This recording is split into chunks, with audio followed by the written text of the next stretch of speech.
Hey yogis, Josie here. Welcome to the YogaLocal podcast.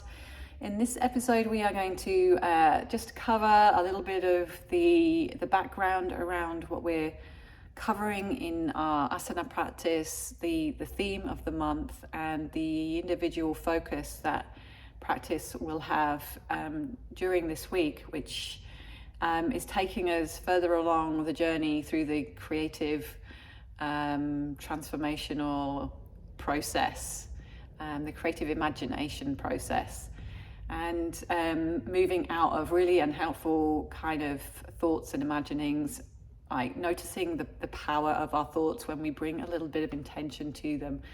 And then this week really moving into inspired thoughts that come from being in a space of more expansive awareness. These are the bursts of insight that we get when we're truly connected, the aha moments, and you may have recognized these in the past, but they're probably quite fleeting. But yeah, let's use that like inner knowledge, that inner wisdom that this is available to us, and knowing that our practice is what's moving us closer and closer to being in spirit, to be inspired, to be more connected, and therefore have an expanded level of consciousness that then we can direct more artfully into our experience of life and our perception of how things are. A lot of the time it's our perception that gets in the way of seeing things as they are. Truth, reality, that's a word that if you read any of the yogic texts, comes up a lot. And through awareness, truth is revealed, right? The answers appear. So we can use this understanding to kind of fuel our practice, knowing that the more that we practice, the more connectivity, the more consciousness, awareness that we create through our practice, the more our perception is going to expand, and the more the limits that we have either acquired or have been placed upon us become less our master, right? And we can start to look at things from a whole new angle, which is creativity, right? Which enables us to imagine what's possible, including imagining who we could be when we are unhindered by lower mind thinking, when we are more aware of all the innate qualities that are within us and just need tapping into and bringing forward. The way that yoga practice should be taught and sequenced is to get us into those more expanded states of awareness so that we can thrive, right? Because we're all hanging out in low level energy, low level thinking, just trying to get by. I've talked this week, if you read my blog, on no nonsense yoga, or more like makes no sense yoga. You'll see that that there is this very real tendency in Western yoga for us to dismiss some of the very it's arguably more complex kind of teachings, and maybe that's why they're ignored, right? Because they're harder to grasp, they're harder to fathom. But just because it's harder doesn't mean we should just dismiss it as nonsense. So yeah, read that blog, because I'm not going to repeat what I've said there. But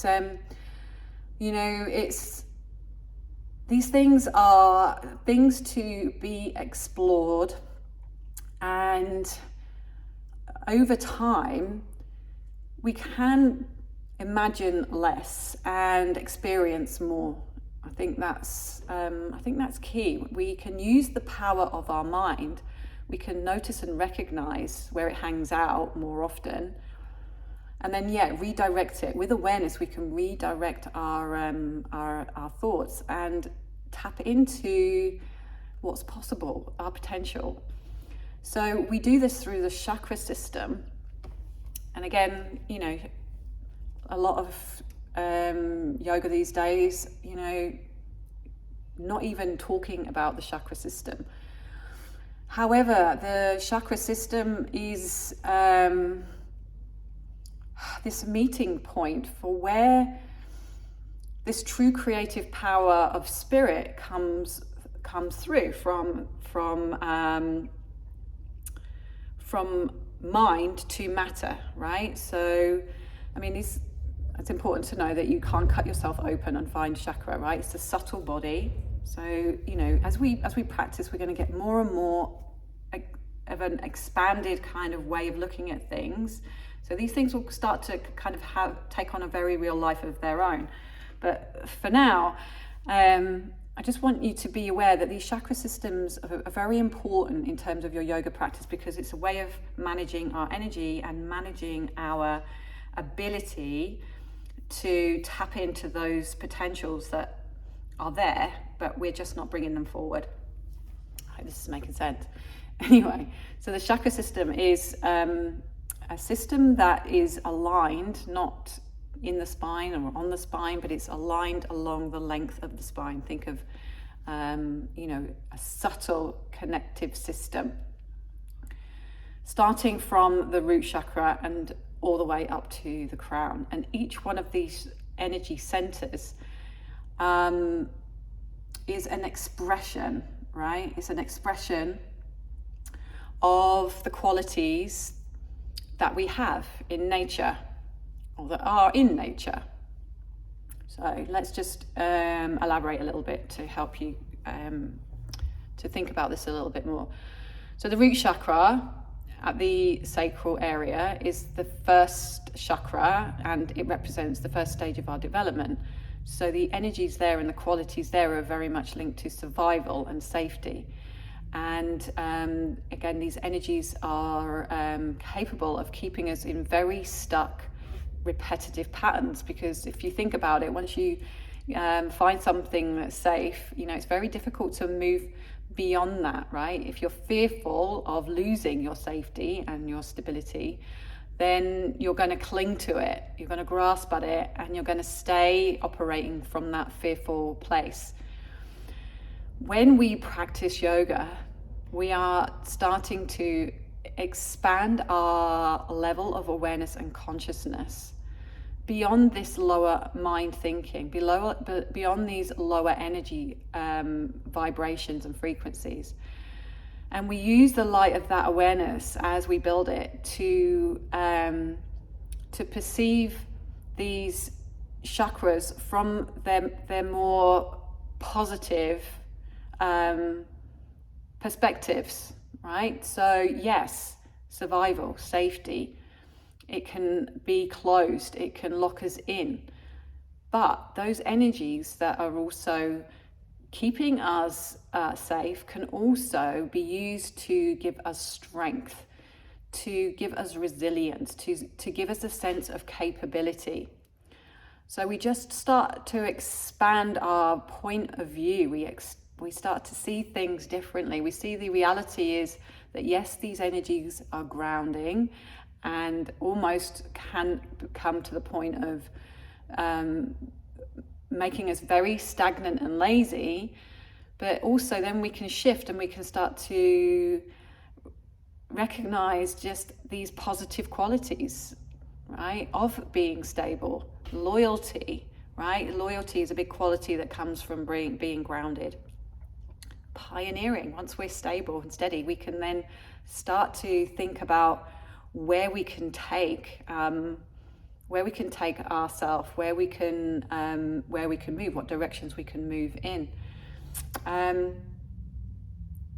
So yeah, it's an energetic shift. These energy centers express everything in balance and out of balance, and it's our work as yogis to go in and recognize where our lens is directed. Is it directed at stagnancy, dullness, laziness, or can we start to shift and think of it more as feeling strong and steady and capable?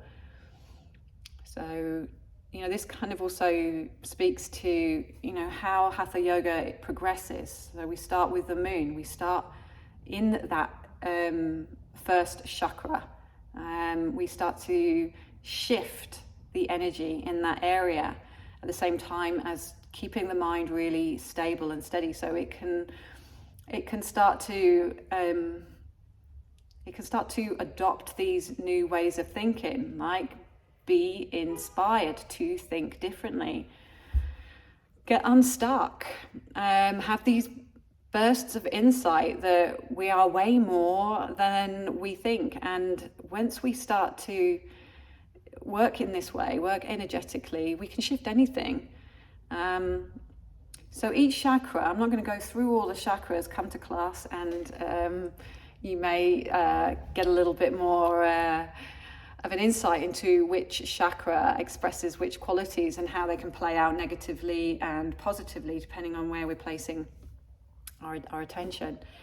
But just knowing that, you know, a good class is taking you through very systematically, filtering out the debris, filtering out the negative energy, and recalibrating the mind to perceive the positive qualities.